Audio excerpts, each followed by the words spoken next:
How to land on a comet, presented by Science at NASA. Generally speaking, space missions fall into one of three categories: difficult, more difficult, and ridiculously difficult. Flybys are difficult.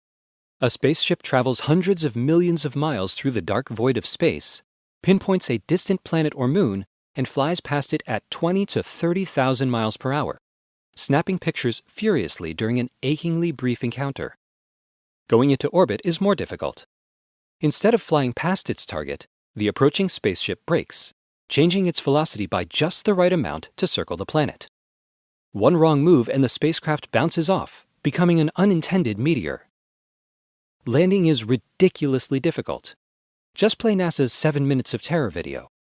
Watching Curiosity parachute, retro-rocket, and sky crane its way to the surface of Mars rarely fails to produce goosebumps. Since the space age began, the space agencies of Earth have succeeded in landing on only 6 bodies: Venus, Mars, the Moon, Titan, and asteroids 433 Eros in Itokawa. In a move that could set a new standard for difficulty, the European Space Agency is about to add a 7th member to the list. On November 12th, ESA's Rosetta spacecraft will drop a lander named Philae onto the surface of Comet 67P Churyumov-Gerasimenko. How hard is this landing? Asks Art Chmielewski, the U.S. Rosetta project manager at JPL. Consider this.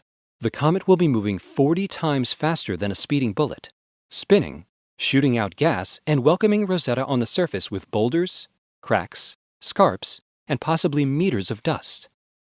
Rosetta will drop Philae from a height of 22 kilometers as the comet rotates freely below. No active steering will take place during the slow descent. Unlike previous landings where reconnaissance had been done beforehand, at Mars, for instance, we mapped the planet well in advance.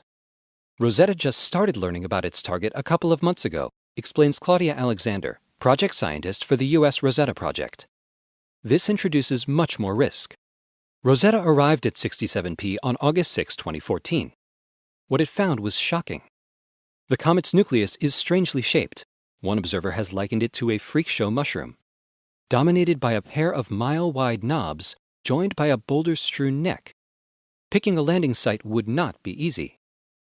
Rosetta spent more than a month surveying the comet before engineers and scientists gathered in France to make their decision.